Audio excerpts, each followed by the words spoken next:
आप देख रहे हैं हमारा YouTube चैनल दी सच्चा भारत और आज के इस बुलेटिन में आपका स्वागत है। कोरोना की दूसरी लहर से समूचा राष्ट्र चिंतित है। प्रतिदिन 2 लाख से ज़्यादा संक्रमित पाए जा रहे हैं। इस दूसरी लहर में संक्रमण की रफ्तार दुगनी है।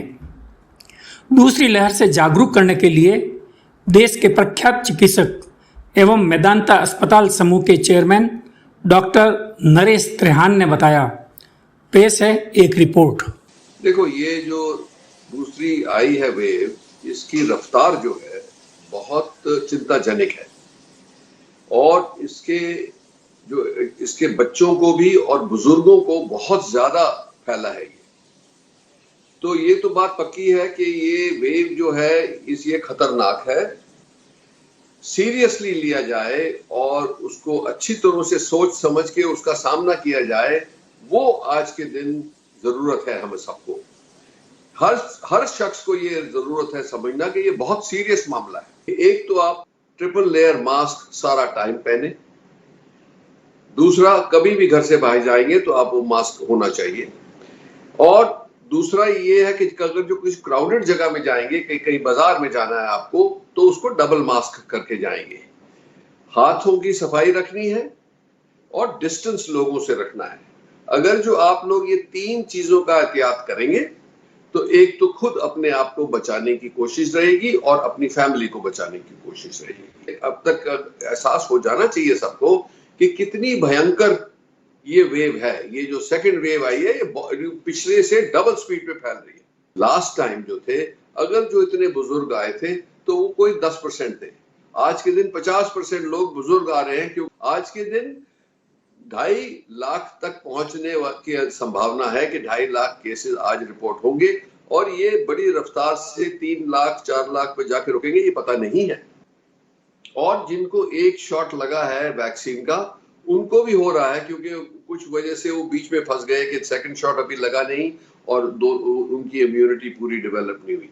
एक और सबसे बड़ी फिक्र की बात यह है कि जिन लोगों को दोनों शॉट लग गए, जैसे हमारे सारे हेल्थ केयर वर्कर्स हैं और या फ्रंट लाइन वर्कर्स हैं, उनमें से भी 5-7% को री इन्फेक्शन हो रहा है, बट उनको माइल्ड हो रहा है। जिनका एंटीबॉडी बन गई है, उनको होगा भी इन्फेक्शन तो माइल्ड होगा।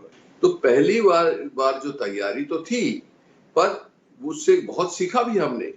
कई सारी दवाइयां भी आ गई, सब कुछ मिला के हमारे रिजल्ट अच्छे रहे। पर क्या हुआ, बीच में जो आंकड़े कम हो गए, सब रिलैक्स हो गए। कंपनीज ने दवाइयां मैन्युफैक्चरिंग करनी कम कर दी। हॉस्पिटल्स में जो लोग बेचारे जूझ रहे थे 6 महीने 9 महीने से कि उनकी सर्जरी होनी है या उनकी ट्रीटमेंट होनी है, वो नहीं हो रही थी क्योंकि संक्रमण की वजह से, वो सारे बड़े काफी तादाद में आए। तो आज के दिन ये हर सिटीजन की जिम्मेवारी बन जाती है कि हम अपनी पार्टिसिपेशन करें। ये जंग है, ये जंग हमको सबको मिलकर लड़नी है। जितनी भी हम कैपेसिटी बढ़ा लेंगे, अगर जो इस रफ्तार से बढ़ता गया और पब्लिक ने लापरवाही करी, तो इतने बेड्स कहीं भी नहीं है। आपने देखा न्यूयॉर्क सिटी में क्या हुआ था, आपने देखा फ्रांस में क्या हुआ था, इटली में क्या हुआ था। हम नहीं चाहते, आप अभी भी देख रहे हो कि मुंबई में क्या हो रहा है, दिल्ली में क्या हो रहा है। तो ये सब ये हमारे सामने सब तस्वीरें आएंगी अगर जो हम बेपरवाह रहेंगे। हमें सावधानी यूज करनी है, ये हम बार बार कह रहे हैं। उसके साथ साथ ये जो न्यू म्यूटेशन आए हैं, ये डबल म्यूटेशन आए हैं, उससे भी डर लगता है। अभी तो पूरा डेटा नहीं आया है, पर आ जाएगा। अब इसका दूसरा इलाज ये है कि टेस्टिंग हमें बहुत रैंप अप करनी है और लोगों को आइसोलेट करना है। और तीसरा है वैक्सीन। जैसे आपको पता है कि तीसरी वैक्सीन भी आ गई और उम्मीद है कि और वैक्सीन भी आने वाले टाइम में आएंगी। पाली में कोरोना से मौतों का आंकड़ा 200 पार निकल गया है। रोजाना नए केस सामने आ रहे हैं और अस्पतालों में बेड कम पड़ गए हैं। लेकिन वीकेंड कर्फ्यू के दौर में भी लोगों की लापरवाही कम होने का नाम नहीं ले रही है। बांगड़ अस्पताल की ये तस्वीरें भयावह हैं। मरीज ऑक्सीजन पर जिंदा हैं, सांसें कब थम जाएं पता नहीं। इसके बावजूद लोगों पर लॉकडाउन का भी असर नहीं है। इस दुकान के बाहर ये भीड़ इस बात की तस्दीक करती है कि जानलेवा संक्रमण के दौर में भी लोग सीखने को तैयार नहीं हैं। ऐसा ही हाल बाजारों में नजर आ रहा है। सोशल डिस्टेंसिंग क्या होती है कोई नहीं जानता। गली में ठसाठस गाड़ियां लॉकडाउन का मखौल उड़ा रही हैं। सब्जी मंडी का भी यही हाल दिखा। जरूरी सामान की दुकानों के अलावा सब्जी मंडी को सुबह 10 बजे तक खोलने की छूट क्या मिली। लोग लापरवाह हो गए। हालांकि प्रशासन सख्ती बरत रहा है, लेकिन लोगों को भी अपना फर्ज निभाना चाहिए। आखिर सवाल तो उन्हीं की जिंदगी का है। प्रचार प्रसार भी हम करवा रहे हैं। कोशिश हमारी यही है कि सब लोग मोटिवेट होकर इसके अंदर जो कोविड अप्रोप्रिएट बिहेवियर जैसे मैं आपको पहले बता रहा था उसकी पालना करें। परंतु तब भी अगर नहीं पालना करेंगे तो राजस्थान एपिडेमिक डिजीज एक्ट के तहत उनका चालान की प्रावधान भी है। दुकानों को या कोई भी प्रतिष्ठान है उनको सील करने का भी प्रावधान है। मेरा सब लोगों से निवेदन भी रहेगा कि हम ऐसी स्थिति में आएंगे ना कि हमें सख्ती करने की आवश्यकता पड़े। प्रशासन की तरफ से लगातार अपील की जा रही है कि लोग कोरोना गाइडलाइन का पालन करें, लेकिन ये हालात देखकर लगता नहीं कि लोग कोरोना की भयावहता को समझ पा रहे हैं। पाली जिले के गुड़ा इंदला थाना क्षेत्र के हिस्ट्री शीटर जब्बर सिंह मणियारी पर जनवरी माह में हुए कातिलाना हमले के सूत्रधार को पुलिस ने गिरफ्तार कर लिया है। पुलिस ने इस मामले के सूत्रधार सुरेश सिंह रावणा राजपूत को फलोदी से गिरफ्तार किया है। आपको बता दें कि 6 जनवरी को जब्बर सिंह मणियारी पर उसके माइंस पर जाते समय अंधाधुंध फायरिंग हुई थी। इस मामले में पुलिस ने सूत्र से सूत्र जोड़ सबसे पहले भोला यादव को गिरफ्तार किया था। यह भोला यादव राजस्थान सहित 3 राज्यों का कुख्यात गैंगस्टर है। पाली में गैंगस्टर के एंट्री को लेकर पुलिस काफी सख्त हो गई थी और पिछले 3 माह से सुरेश सिंह रावणा राजपूत को ढूंढा जा रहा था। शनिवार देर रात को उसकी जानकारी फलोदी में मिली और उसके बाद रोहट पुलिस तुरंत कार्रवाई करते हुए रविवार तड़के उसे गिरफ्तार कर पाली लेकर आई है। राजस्थान में जन अनुशासन पखवाड़ा, जाने कहां मिली है छूट। कोरोना संक्रमण के तेज रफ्तार को देखते हुए इसके प्रभावी नियंत्रण और रोकथाम के लिए प्रदेश की गहलोत सरकार ने सख्त कदम उठाए हैं।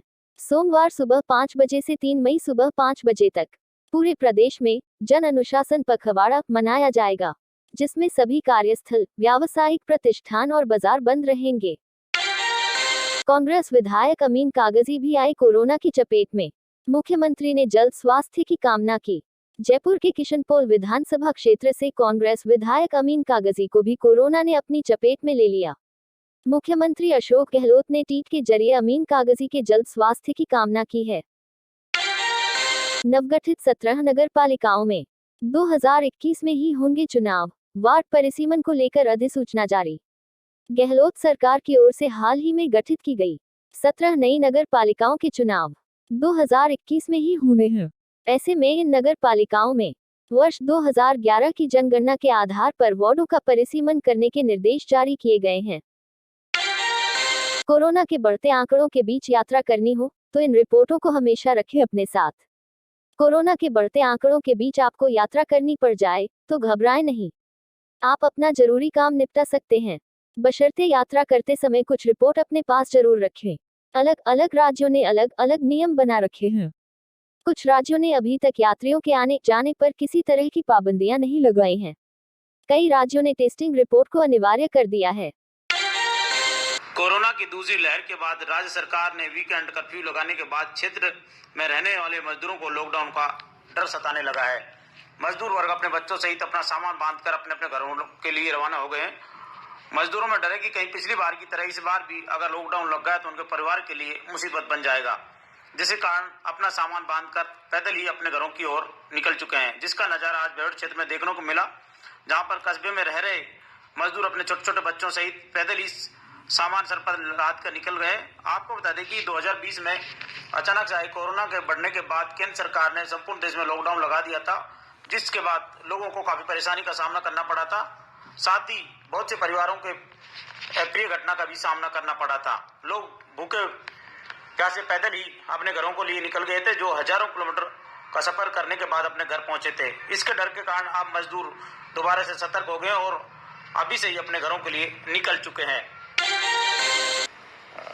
जैसा आपको मालूम है कि भीलवाड़ा जिले में 2 गंभीर घटनाएं हुई थी, एक के बाद एक 3.5 घंटे के अंतराल में, एक कोटड़ी थाना क्षेत्र में, एक रायला थाना क्षेत्र में। दोनों में हमारे जांबाज जवानों ने स्मगलर से लोहा लेते हुए शहीद हुए थे।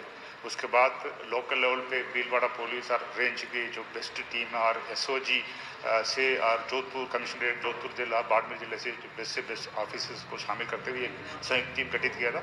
संयुक्त टीम ने लगातार मेहनत करके कल रात को 3-4 घंटा पूरे अंधेरे में पीछा करते हुए सुनील करके जो मुख्य अभियुक्त को पकड़ा और इसमें उसे पूछा करने के बाद बाकी मुलजिम के बारे में मालूमात की जाएगी और साथ साथ जो पूरा नेटवर्क है इसमें तस्करों का जो क्या नेटवर्क है और उनका मिलीभगत डिपार्टमेंट के अंदर बाहर जहाँ भी है पूरे नेटवर्क को तोड़ के सख्त कार्रवाई की जाएगी। ट्रेसिंग में कितना समय लगा है? ट्रेसिंग में रफली तो पहले नामजद हो गए थे, हमारे सामने नाम आ गया था और ऑपरेशनल कारण की वजह से उस नाम हमने ओपन नहीं किया था और टाइम लग गया था पकड़ने में। जो रहा था इसमें ये एरिया मरुस्थली एरिया खुला एरिया है और लोग ढाणी में रहते हैं, एक एक करके पीछे पकड़ने में थोड़ा दिक्कत आती है। इस पूरे मामले में पुलिसकर्मी की भी संलिप्तता सामने आई है और ऐसा डाउट है और उस चीज़ की तफ्तीश कर रहे हैं, तस्दीक की जा रही है, सत्यापन होने के बाद खुलासा किया जाएगा। और ऐसे ही नए अपडेट पाने के लिए द सच्चा भारत चैनल को सब्सक्राइब कीजिए। धन्यवाद।